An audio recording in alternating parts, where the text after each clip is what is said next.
দিছেন, এই দেহটা দিছেন, সব কিছুর একটা উদ্দেশ্য শুধু। যদি একটা উদ্দেশ্য না হতো তাহলে আল্লাহ আমাদেরকে কোনোদিন পালতেন না, লালন পালন করতেন না। 24 ঘন্টা আমাদেরকে সেবা দিতেন না। 24 ঘন্টা সেবা দেয় কে? লালন পালন কে করে? 24 ঘন্টা আমাদেরকে সেবা দিতেন না, যেটা গ্রাম্য বাংলায় বলি।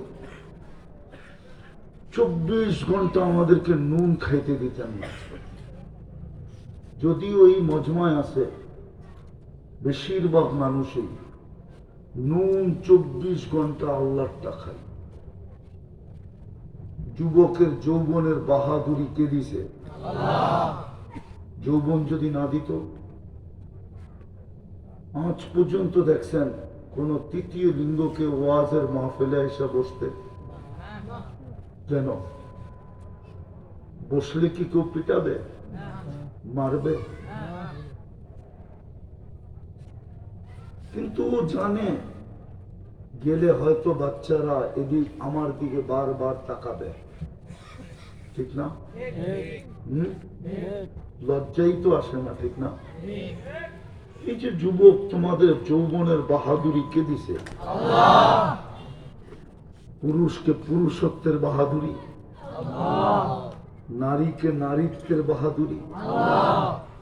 24 ঘন্টা আমরা আল্লাহর নুন খাই। হায়, বাজারতে 1 কেজি নুন কিনে আনতে গেলে কয় টাকা লাগে?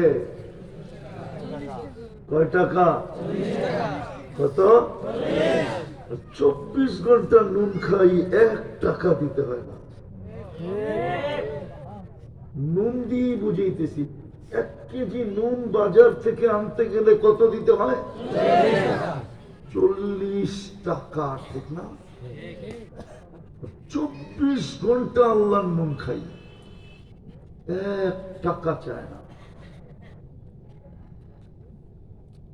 তো যেটা বুঝাইতেছিলাম, যা কিছু দিছে তার একটা উদ্দেশ্য। হ্যাঁ হ্যাঁ, সত্য, নাইলে বড় আফসোস করতে হবে। জাপানিয়ার মানুষ, রাগ হবেন না, বড় আফসোস করতে হবে। নিজের কপালে নিজের জুতা মারতে হবে, জুতা। কিন্তু ওই জুতায় কোনো লাভ হবে না। কোরআনে আছে লুমু আনফুসাকুম, তুমি তোমাকে জুতা মারো। আমি কোরআনের শব্দ দিছি, কোন গীতার শব্দ না। কোরআনে আছে লুমু আনফুসাকুম, তুমি তোমার কপালে জুতা মারো, কোনো লাভ হবে না।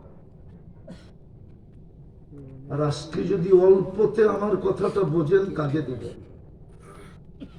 হতে পারে চোখ দিয়ে একটু পানি গড়ায় পড়বে, হতে পারে মাছির মাথা সমান পানি এক কোনায় উদিত হবে।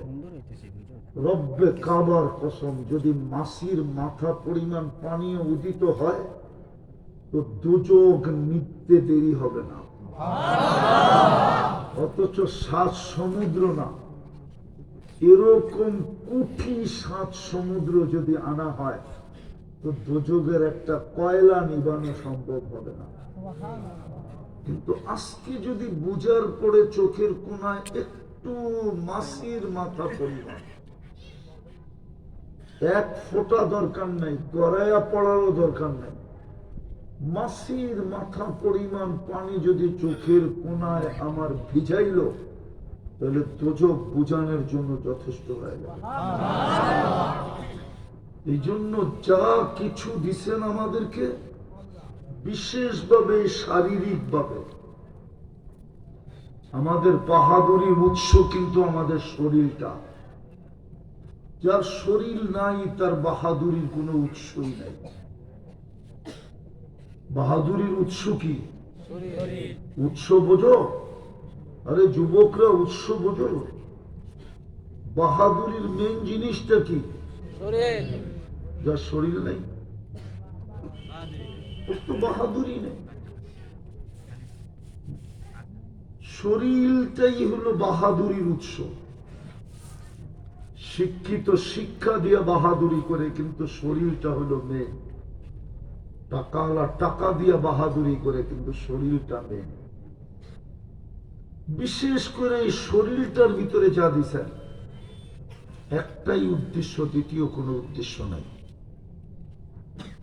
আর ওই উদ্দেশ্য পুরা হওয়া ছাড়া পুরস্কার মিলবে না। এই উম্মতকে আল্লাহ পুরস্কার দিয়েছিলেন, পুরস্কার। কোরআন বলে এই উম্মতের জন্য পুরস্কার ছিল জান্নাতুল ফিরদাউসি নুজুলা। আল্লাহ বলে তোকে জান্নাতুল ফিরদাউসের ছাদে নামায় দেব, ছাদে। দুনিয়া গেট দিয়া ঢুকবে, উম্মতে মুহাম্মদী তুই ছাদের থেকে ঢুকবি, ছাদের থেকে। নিচের থেকে দেখতে দেখতে উপরে গেলে তোর কষ্ট হবে, উপর থেকে দেখতে দেখতে নিচে নামবি, এত কষ্ট হবে না। মানুষ উপরে উঠতে কষ্ট হয়, নিচে নামতে। হুজুর করে জিগাও 6 তলায় উঠায় দিলে কেমন হবে, আর 6 তলার ছাদে নামায় দিলে নিচতলায় নামতে কোনো কষ্ট হবে না, হবে? জান্নাতুল ফিরদাউসের ছাদে নামায় দিলে। একটাই উদ্দেশ্য, বিশেষ করে এই দেহটার ভিতরে যা আছে। এই জন্যই কোরআন চিৎকার দিতেছিল, আফা হাসিবতুম আন্নামা খালাকনাকুম আবাস।